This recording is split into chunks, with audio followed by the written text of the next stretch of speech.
Magandang oras mga katiyats, magandang araw sa lahat. Meron tayong bigyan ng reaksyon ngayon itong totoong 99.9%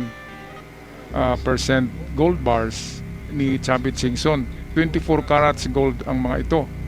Koleksyon at ang napakaswerte ng nangyari dito ay itong araw na ito ang pinakamaswerte na araw sa isang content creator, walang iba kundi si Boss Toyo, yung paborito kong Pawn Stars, di ba? Si Boss Toyo ay dumalaw kay Chavit Singson at nako, hindi natin nakalain, binigyan ng isang gold bar at hindi lang yan, may silver bar pa. Kaya ito ang video atin panoorin sa isang napakaswerteng araw sa buhay ni Boss Toyo. Hindi ko pinapenta ito eh. Alam ko naman po. Pero sa'yo, bibigyan.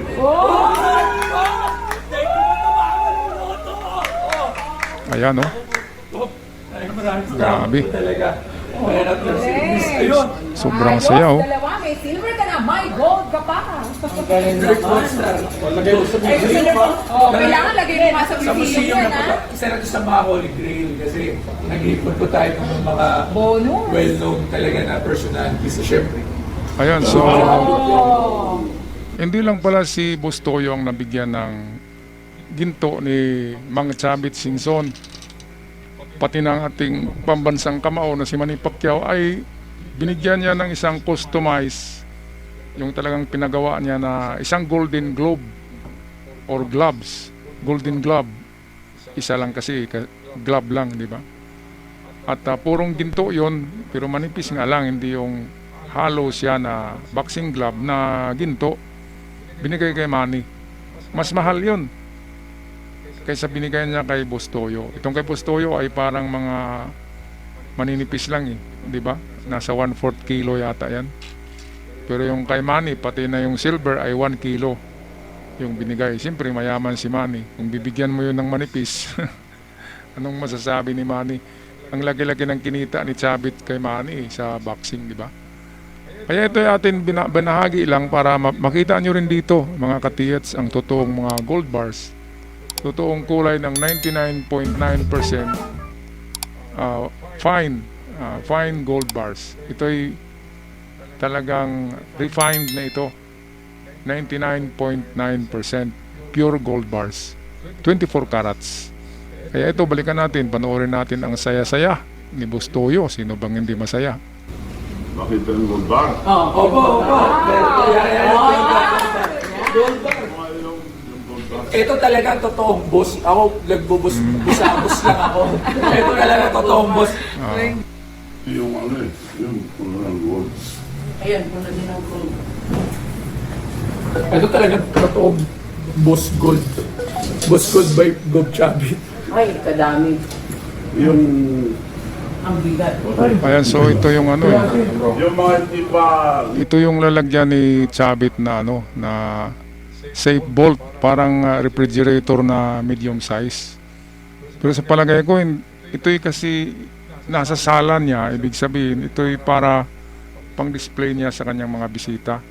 Pero sa palagay ko ay iba yung ano eh.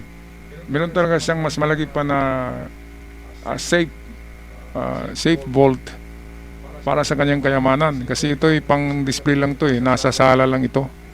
Kung merong mga bisita, pinapakita niya. Siyempre nag-reflex yung matanda eh. Kaya ito, silipin natin ha. Meron dito eh, silipin natin. Ano po to? 1 kilo? Ayan. 1.8 kilo. oh, Wow. ito yung mga marami na nagawa. Opo. Yan po. Cookies oh. Bigat. Ito yung Alam niyo po marami po namimeke niyan. Totoo lang po, marami po namimeke. Sinasabi na ginto doon sa Chavit. Actually, maraming nagbibenta nito sa akin yung mga iba't iba. Kaya ang hirap bumili ng bar kasi mamaya, peke po yung loob. Pag hindi legit. Marami. Kaya ako ginawang 1 kilo para madali i-check. Kasi yung mga nanlulong isang malaking gold pero taso. Yun nga po. Ito lang pala kalaki ang isang kilo. Cookies. Grabe. Kilala mo si Brandon Vera? Apa. Pumupunta dito, kumukuha ng gold bars na weights. 10 kilo hawak niya, ganun. Yung silver nga, makita mo yung silver. Brandon Vera, UFC fighter yun eh. malaking tao, Pilipino, naging champion sa Amerika sa UFC, yung suntukan na na boxing. Okay, so ito, mayaman na si Bustoyo ay lalong yumaman kasi nabigyan ng ginto eh. Grabe kapag nagpasiklab tong si si Chavit Singson. Katulad kay Manny, yung pasiklab niya ay Golden Glove eh. Sa Golden Glove na lang na yun ay sa panahon na ito, itong nasa 3 years ago yata ang video na to. Sa panahon na ito, ang per kilo ng ginto ay 3 million pa lamang sa panahon na ito. Tagal na video to eh. Pero ngayon ang kilo ng refined gold ay nasa 6.8 million na. So halos triple na sa 3 taon pa lamang ay nag-triple na ang halaga ng gold. Ano bang ibig sabihin yan mga katiyats? Bakit biglang nag-triple? Sa 3 taon ay triple ang ibig sabihin, sa 1 taon ay doble ang halaga ng ginto na pagtaas. Ibig sabihin yan ay scarce na ang gold sa daigdig natin. Ibig sabihin ang ginto ay wala na, nauubos na. Itong nakita natin ngayon ay parang mga recycled na to eh. Kung mayroong man nakukuha sa mina ay kukunti na lamang yan. Yan ang ibig sabihin kung bakit sa 3 taon ay nag-triple ang presyo ng ginto. Imagine 3 million pa lamang sa 1 kilo noon. Ito yung 3 years ago video. At ngayon 6.8 na halos 7 million na ang 1 kilo. So ibig sabihin, more than triple the worth of gold per kilo noong nakaraang 2022. Matagal na yun. 3 taon pa lamang ay grabe na ang pagtaas ng ginto. Kaya ito ang advice ko sa inyo mga katiyats, kung sino man dyan yung mahilig mag-liawi, liawi lang kayo ng ginto sa pawn shop. Kasi ang ginto ay hindi yan bababa ang presyo niya.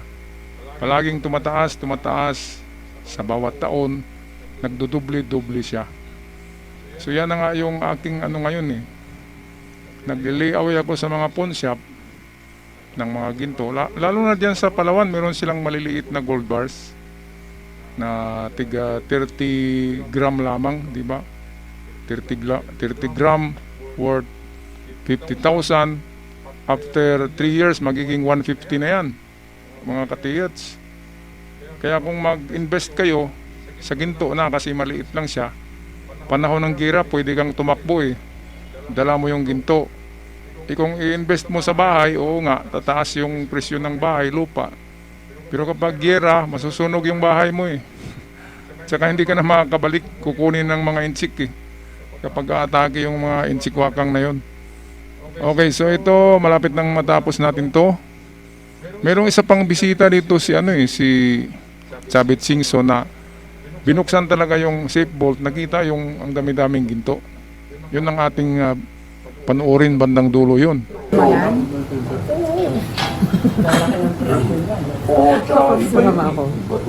4 kilo. Okay lang ba? 1.5.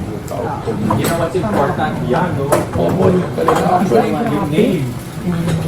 Hindi ko pinapenta ko dahil koleksyon eh. Oo nga po. Collection niya na yun.